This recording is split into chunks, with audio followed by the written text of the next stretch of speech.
নমস্কাৰ কে Handique state open university অসমীয়া বিভাগৰ master degree G second চেমৰ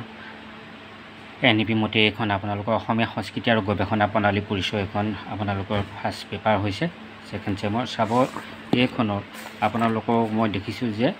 মুঠ এটা আছে অধ্যায় 14টা আছে 14টা অধ্যায় আছে আৰু যিসকলে আসলতে অসমীয়া সংস্কৃতিৰ প্ৰতি অসমীয়া লোক সংস্কৃতি বা সংস্কৃতি ভাল পায় বা আগতে অধ্যয়ন কৰিছে তেখেতসকলৰ কাৰণে এখন বৰ টান পেপাৰ নহ'ব ভালেই পাব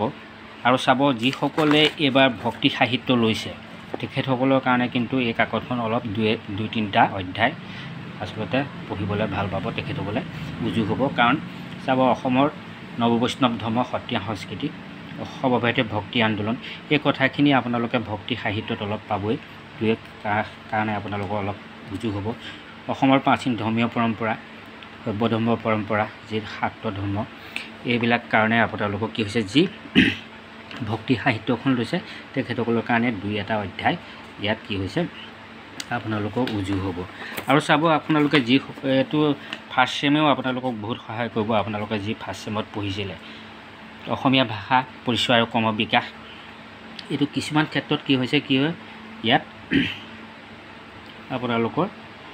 অলপ উজু হ'ব কাৰণ দুই এটা আছে ইয়াত তেনেকুৱা ভাষা সম্পৰ্কীয় কথা যেনেকৈ ভাষা সাহিত্য দেখিছেনে অন্যান্য বিভিন্ন উপাদান তেনেকুৱা ধৰণৰ পাব আৰু মই এইকাৰণে এইটো ভিডিঅ' কৰিলোঁ যে আপোনালোকে চাব এই কিতাপখনৰ এই 14টা অধ্যায়ৰ ভিতৰত কোনকেইটা আপোনালোকে টান পাইছে বা কেনেকুৱা ধৰণৰ প্ৰশ্ন উত্তৰ লাগে সেই বিষয়ে মোক কমেণ্ট কৰি জনাব এই ভিডিঅ'ৰ শেষত আৰু মই সেইখিনি আপোনালোকক দিবলৈ চাম কাৰণ আপোনালোকৰ ইতিমধ্যে নটিচ আহিছে কৈছে যে পৰীক্ষা আপোনালোকৰ আগষ্ট ছেপ্টেম্বৰ মাহত অনুষ্ঠিত হ'ব হাতত যিহেতু বেছি সময় নাই আপোনালোকে মোক আগতীয়াকৈ ক'ব কাৰণ পিছত মোৰ হাতত সময় নাথাকে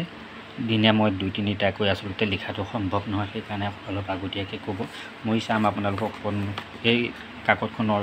প্ৰতিখন কাকতৰ প্ৰতিটো অধ্যায়ৰ গুৰুত্বপূৰ্ণ প্ৰশ্ন উত্তৰ দিবলৈ চাম আৰু মোৰ যি আপোনালোকৰ ভক্তি সাহিত্য এই এছাইনমেণ্টটো থাকি গৈছিলে এইটো মই কাইলৈ আপলোড কৰিম ইতিমধ্যে মোৰ লিখি হৈছে এইটো নতুনকৈ অহাসকলে মোৰ চেনেলটো ছাবস্ক্ৰাইব কৰি ল'ব আৰু লাইক কমেণ্ট কৰি কেনেকুৱা পাইছে জনাব আৰু এই কাকতখনৰ আপোনালোকক কেনেকুৱা ধৰণৰ প্ৰশ্ন উত্তৰৰ প্ৰয়োজন আছে সেই বিষয়ে কমেণ্ট কৰি জনাব বুলি আশা ৰাখি আজিলৈ আহোঁ ধন্যবাদ।